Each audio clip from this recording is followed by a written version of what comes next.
Buenas noches con todos. Gracias a la señorita presentadora por la información que nos ha brindado y por la gentil invitación.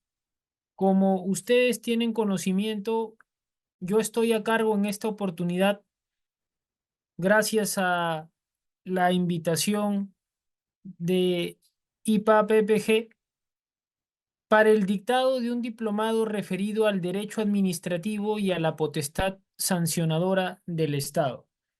Voy a compartir con ustedes una presentación a efectos de poder seguir una dinámica de exposición. Bien, como lo había hecho referencia hace un momento, el diplomado de alta especialización se llama Derecho Administrativo y Potestad Sancionadora del Estado.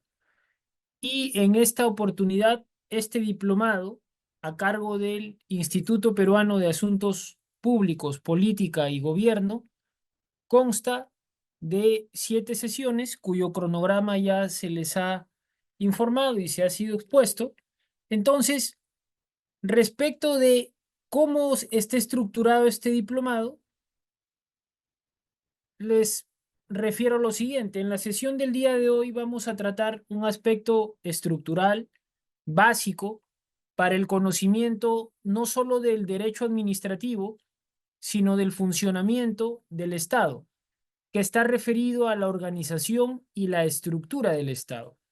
Sin embargo, esta es la primera sesión y las 6 restantes van a seguir la dinámica propia del derecho administrativo y de la potestad sancionadora. Veamos, ustedes tienen en pantalla la referencia general de cómo se denomina cada uno de los módulos. Y a continuación voy a hacer un brevísimo comentario respecto de cada uno de ellos. El primero, el que nos convoca el día de hoy, está referido a la organización y estructura del Estado.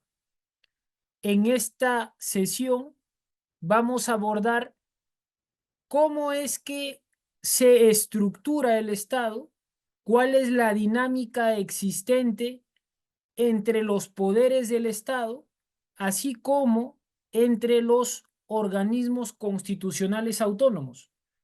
Vamos a referirnos a la jerarquía normativa, al principio de legalidad que debe ser consustancial al ejercicio de toda potestad administrativa, y vamos a plantear algunas reflexiones referidas a el derecho administrativo como tal. De modo que en la sesión número 2, cuando abordemos el acto administrativo y el acto de administración interna, lo abordemos desde la perspectiva, en principio, de las fuentes del derecho administrativo. ¿Cuáles son las fuentes del derecho administrativo? ¿Qué se entiende por acto administrativo? ¿Cuál es la diferencia de este con el acto de administración interna? Así como con otras manifestaciones de la administración pública. En la sesión número 3, entendiendo que el acto administrativo es una expresión de voluntad de la administración pública, vamos a abordar las distintas categorías o matices que tiene el acto administrativo, como su eficacia o validez. Vamos a poder analizar si estas categorías significan lo mismo o si son diferentes, de qué manera puede identificarse una y otra en la práctica. Y además de ello, vamos a abordar las causales de nulidad del acto administrativo, con lo cual podremos identificar que, a diferencia del acto jurídico, en donde hay una suerte de diferencia entre nulidad y anulabilidad, esta distinción no se plantea en el caso del acto administrativo, pese a que las consecuencias se asemejan en cierta medida a las categorías de nulidad y anulabilidad que se relacionan con el acto jurídico. Entonces acá también ya tenemos una suerte de símil respecto del acto administrativo y del acto jurídico. En el módulo número 4 abordaremos el procedimiento administrativo general, abordaremos las etapas del mismo, los derechos públicos subjetivos de los administrados en el marco del procedimiento administrativo, así como las respuestas que brinda el Estado cuando el administrado, en ejercicio de su derecho fundamental de petición, formula o presenta una solicitud. Entonces, estudiaremos con profundidad la dinámica del procedimiento administrativo y cómo es que éste trae como consecuencia un producto al que se denomina acto administrativo. En el módulo 5 abordamos el otro componente de este diplomado de alta especialización, y es el referido a la potestad sancionadora del Estado. El Estado, qué duda cabe, emite normas, pero sería solo un emisor de normas si no regulara las consecuencias que genera el incumplir las normas. Entonces, como necesita regular esas consecuencias, es que nace lo que se conoce como el ius puniendi, un poder punitivo, una potestad de castigo que tiene el Estado respecto del ciudadano. Y en el módulo número 6 y módulo número 7 abordaremos una temática vinculada al Estado propiamente, pero al Estado en su calidad de empleador, porque veremos que mientras que la potestad sancionadora está referida a la actuación del Estado en aras de resguardar,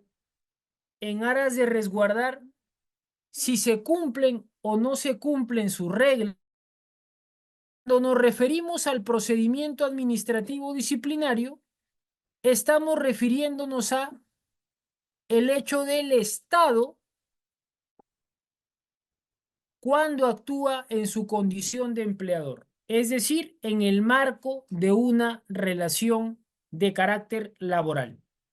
Entonces, como verán, estos 7 módulos tienen un enfoque determinado y el enfoque está o reposa sobre el derecho administrativo y sobre la potestad sancionadora del Estado, con las variantes que ello implica, lógicamente.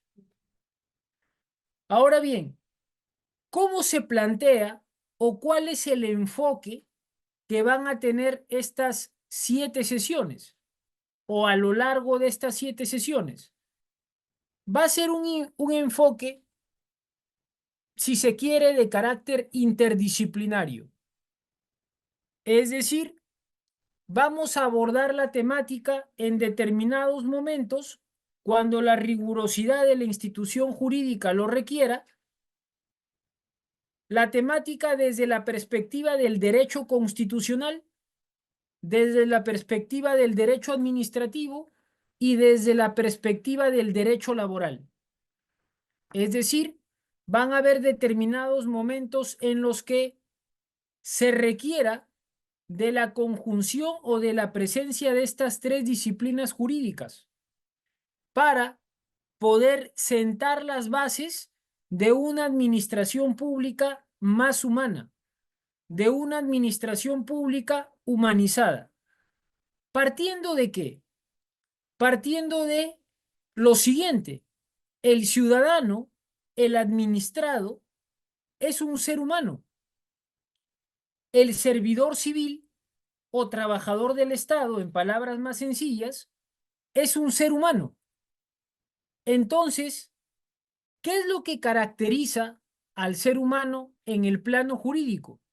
Más allá de las controversias que pudiera existir, lo cierto es que hay un punto que es unánimemente aceptado y es el referido a la dignidad.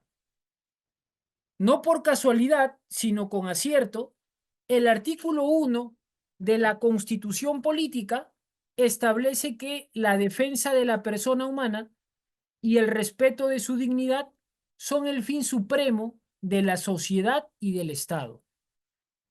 Entonces, el Estado debe aspirar a tutelar desde una perspectiva axiológica la dignidad del ser humano. Y para poder resolver determinados casos o para poder entender las instituciones jurídicas que entraña el derecho administrativo, nos vamos a agenciar principalmente del derecho constitucional, del derecho laboral y, como es lógico, del derecho administrativo, con el objetivo, reitero, de ir sentando las bases de lo que se denomina una administración pública humanizada, entendiendo que se brinda un servicio público en favor de la ciudadanía y se debe garantizar el respeto de los derechos laborales dentro de la administración pública. Es decir, la mirada que le vamos a dar a distintas instituciones va a ser, de un lado, desde la perspectiva al ciudadano y de otro lado, desde la perspectiva hacia el servidor o hacia su trabajador. Entonces, en primer lugar, vamos a citar al profesor Alejandro Nieto, recientemente fallecido, el padre para muchos del derecho administrativo sancionador. El profesor Nieto tiene unas obras muy interesantes e importantes en el ámbito del derecho administrativo, su clásico Derecho Administrativo Sancionador, y tiene una serie de ensayos entre los que se destacan las críticas a la ciencia jurídica.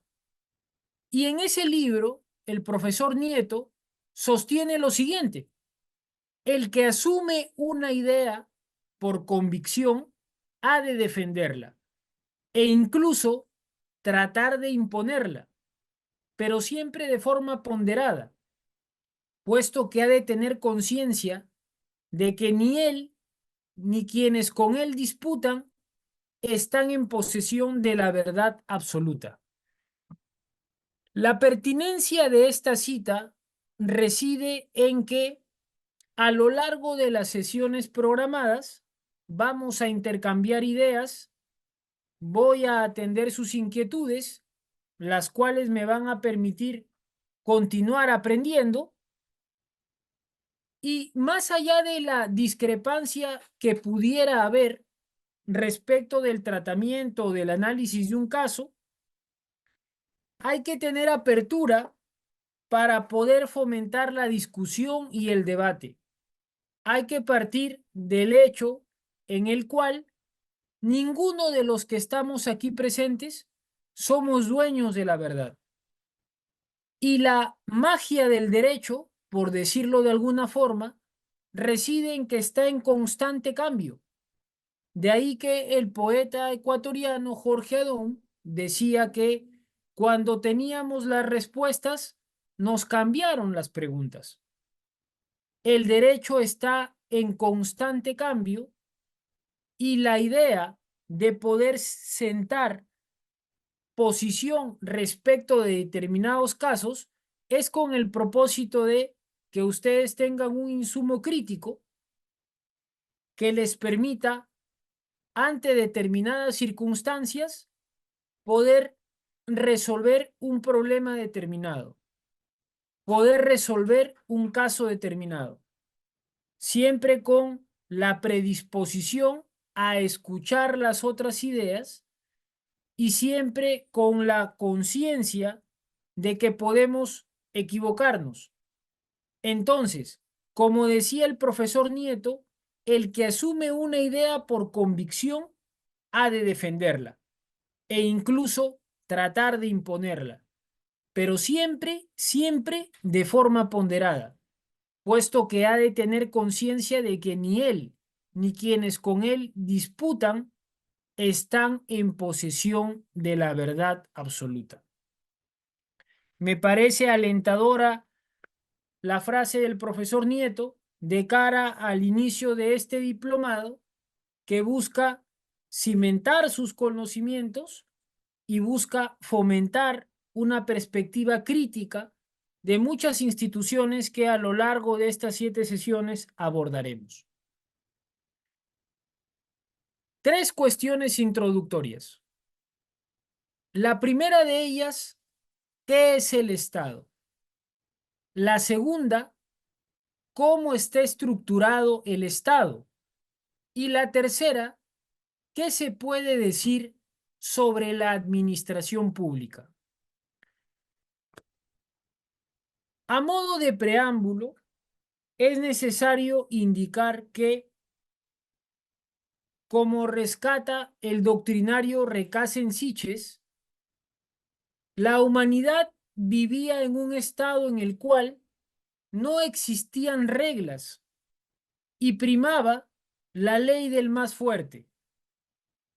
Entonces, la primacía de la ley del más fuerte era lo que traía como consecuencia el hecho de una suerte de agresión constante entre los unos y los otros.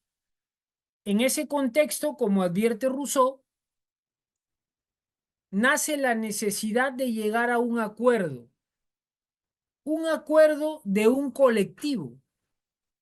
Entonces, este acuerdo, ¿en qué se traducía? En la cesión de parte de la libertad de esa persona. ¿Hacia quién? Hacia un ente al que se le llama Estado. En palabras muy sencillas o empleando una metáfora, es como si el Estado hubiera recabado todas esas porciones de libertad para poder regular las relaciones sociales. De ahí que vean ustedes cuán importante es entender el antecedente. De ahí que uno de los roles del Estado sea el del Estado regulador, como veremos más adelante. Entonces, como el Estado tiene la legitimidad para actuar, esta actuación debe darse en base a determinadas reglas para evitar arbitrariedades o abusos. Sin embargo, lo que hoy pudiera parecer un abuso, hace 100 o 200 años no lo era. Prueba de ello tenemos el modelo de Estado monárquico que primaba antes de la Revolución Francesa del año 1789. Entonces, la necesidad de el surgimiento del Estado tiene una vocación de protección. ¿De protección en favor de quién? Pues de protección en favor de los seres humanos, en principio. Y una vez que los protege, entiende que otra forma de hacerlo es teniendo claras las reglas de convivencia. Entonces, de esta puntual explicación, diremos que el Estado surge con el propósito de garantizar la convivencia social. Y este surgimiento lo legitima para la toma de decisiones. De ahí que, como veremos más adelante, el concepto de legalidad es diferente al concepto de legitimidad. Entonces, por eso es necesario tener muy presente cuáles son las respuestas a estas 3 preguntas. ¿Qué es el Estado? ¿Cómo está estructurado el Estado? ¿Y qué se puede decir sobre la administración pública. El Diccionario Panhispánico del Español Jurídico define al Estado de la siguiente manera: es la organización política soberana caracterizada por referencia a una comunidad o población determinada asentada sobre un territorio definido. De esta definición, nosotros podemos extraer sus elementos. Por eso, la importancia de la cita. Es la organización política soberana, elemento soberanía, caracterizada por referencia a una comunidad o población, elemento población,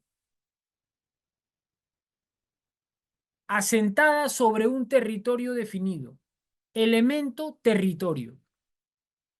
Entonces, la definición del Estado está pauteada por la presencia de sus elementos, que son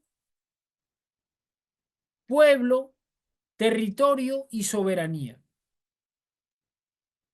Cuando hablamos del pueblo, hablamos o de la población, la diferencia es de carácter cultural entre uno y otro término.